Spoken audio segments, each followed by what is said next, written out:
एक घने जंगल के किनारे एक छोटा सा गांव था। गांव के लोग मानते थे कि जंगल में रात होते ही एक रहस्यमयी चुड़ैल घूमती है।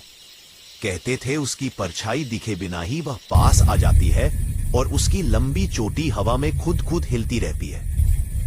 गांव में आरव नाम का एक निडर लड़का रहता था। उसे हमेशा यह कहानी झूठ लगती थी। एक दिन उसने तय किया कि वह रात में जंगल जाकर सच्चाई पता करेगा। चांदनी रात थी, हल्की हवा चल रही थी और जंगल बेहद शांत। आरव टॉर्च लेकर जंगल के अंदर बढ़ने लगा।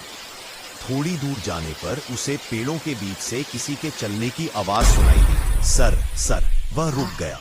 उसकी टॉर्च की रोशनी एक पुराने टूटे हुए कुएं पर पड़ी। तभी अचानक कुएं के पीछे से एक लंबी परछाई उभरी। सफेद कपड़े, जमीन तक लटकती चोटी और धुंधली आंखें। चुड़ैल वहीं खड़ी थी। आरव का दिल जोर जोर से धड़कने लगा, लेकिन वह पीछे नहीं हटा।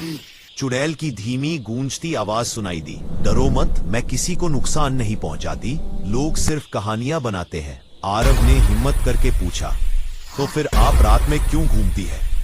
चुड़ैल ने मुस्कुराते हुए कहा, मैं इस जंगल की रखवाली करती हूँ। शिकारियों और लकड़हारों को रोकती हूँ ताकि पेड़ पौधे और जानवर सुरक्षित रहे।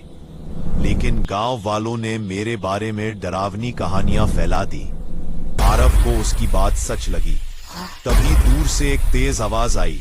कुछ लोग पेड़ काट रहे थे। चुड़ैल ने अपना हाथ उठाया और पल में तेज हवा का तूफान उठा। पेड़ काटने वाले डरकर भाग गए। आरव ने आश्चर्य से पूछा, आपने ये सब क्यों नहीं बताया?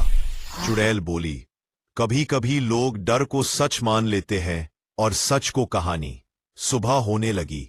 चुड़ैल धीरे धीरे धुंध में विलीन हो गई। आरव गांव लौटकर सबको सारी बात बताने लगा।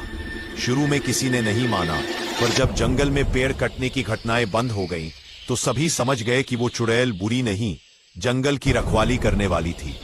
उस दिन के बाद गांव के लोग जंगल का सम्मान करने लगे और चुड़ैल, वह अब भी वहां है, शांत, रहस्यमयी और मुस्कुराती हुई, जंगल की असली रक्षक।